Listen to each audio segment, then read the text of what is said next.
and the Astros. Jared Sandler with you. Going to watch a little Rangers batting practice and happy to answer some questions. There's Corey Ragsdale, Bobby Wilson. Shout out to Bobby Wilson for having another catcher as a Gold Glove finalist. He helped groom last year's Platinum Glove Award winner. If Jonah Heim does not win the Gold Glove, then that's robbery, right? Yeah, that's what I thought. See, he's got a first baseman, a second baseman, a shortstop. Probably should have had a third. All right, well, they're warming up because Corey will throw BP. You have a BP group? Group 3. Bobby's got group 3. Rags has group 2. Oh, if you have any questions, just fire away. Here you see Mitch Garver. He's batting 5th today. The Rangers are facing Christian Javier. He's really tough on lefties, really tough on righties, excuse me. So Evan Carter's batting 3rd. He has not been very tough on lefties. It's actually been really good. Been a really good matchup for left-handed hitters against Christian Javier. It's righties that have had a tough time. He strikes out righties at a higher rate. He walks lefties at a higher rate, and just in general gives it more damage, more hits. Yeah, I get it. Unfortunately, there are a lot of really good defensive third basemen in the American League. So I think Josh Young deserves to be recognized, and he certainly seems like a Gold Glover. But when you look at the numbers, it's tough.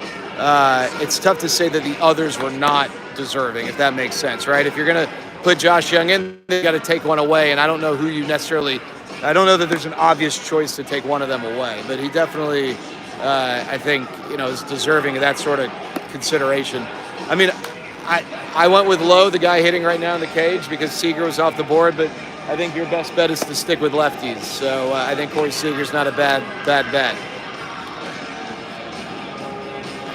There's Neil Liebman. How you doing, Neil? Doing all right? You see Nathaniel Lowe right there. And there's a ton of media, right? This is what happens in the ALCS. You get a ton of media, a lot of national media. They never make the trip here during the regular season, but now that the games really count in a big way, they found their way to Globe Life Field. And if you have more questions, feel free to throw them out here. We'll probably do this for a few more minutes. I think I see this. I don't know about 9-8, but I don't think 3-2. Probably somewhere in between. I think there are runs to be scored in this ball game. On both sides, right? I think the Rangers have the ability to get to Christian Javier, and I just don't know.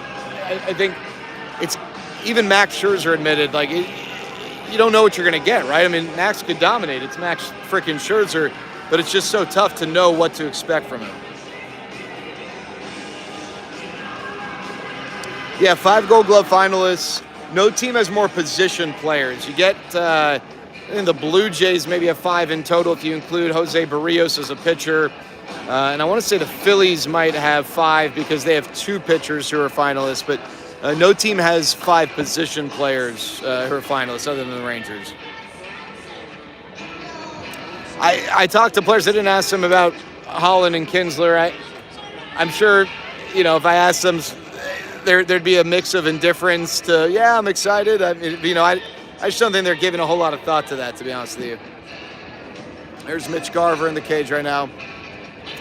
Yeah, that's a great question. So one of the things that all teams do, the Rangers certainly, they have had workouts on off days, and they'll have some of their pitchers throw live bullpen sessions. Now, you got to be careful because you don't want to exhaust them for the next day, but that's kind of their way to keep these guys fresh. But yeah, I mean, I think whenever you throw someone out there who hasn't pitched in a while, say like a Chris Stratton, that's going to be a topic of conversation, especially now that we're entering the stretch of 3 games in 3 days. You're probably going to have to dig a little deeper into the bullpen than what you've done already. Yeah, I mean, I don't know how I think with Jordan, you definitely have to establish the inside part of the plate. You got to attack him inside. But Aroldis Chapman, I thought threw a really good pitch to him that he homered on. You just got to keep him guessing. You can't show him any sort of patterns, right? So the minute he thinks or feels like you're just trying to beat him inside, he's going to adjust chess with him. And then when the opportunity presents itself, don't be afraid to pitch around him or put him on.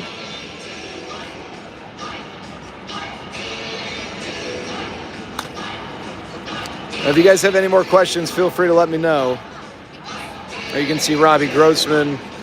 I thought there was a chance they would start Robbie just because how Christian Javier struggled against lefties. But they're sticking with Mitch Garver. Bruce Bochy said, Mitch has kind of been the hotter bat, and so they're going to stick with him because of that. There's Tony Beasley. I think it depends on the score. If the Rangers are down 5, then I think you see Martin Perez eat some innings. If it's a close game, I think you could see Andrew Heaney. You can maybe see Cody Bradford. It depends on the part of the order, too. If they're in a stretch where there's Leslie McCaslin, they're in a stretch where they got their lefties up, then you're more likely to see Andrew Heaney. If it's righties, then you're probably more likely to see maybe a John Gray type. I don't think you see Martin Perez unless the team is perhaps down by a few runs, or maybe it's that lefty stretch the Astros have. They just don't have a lot of lefties. Yep, that's right. First ever ALCS game here.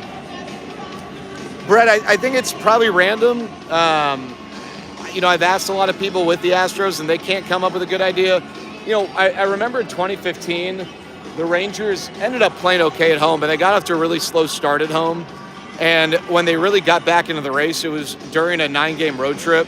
And one of the things that was talked about was how the Rangers, during that stretch, they benefited from Delino DeShields setting the table and getting on base early and scoring in the first inning. So the only thing I can think of is that the Astros, when they are the road team and they hit first and they got such a great top part of their lineup, that they're able to, maybe use that as an advantage. Remember, whether you're the home team or the road team, if you score first, the odds are you're going to win the game. I mean, that's just kind of the data.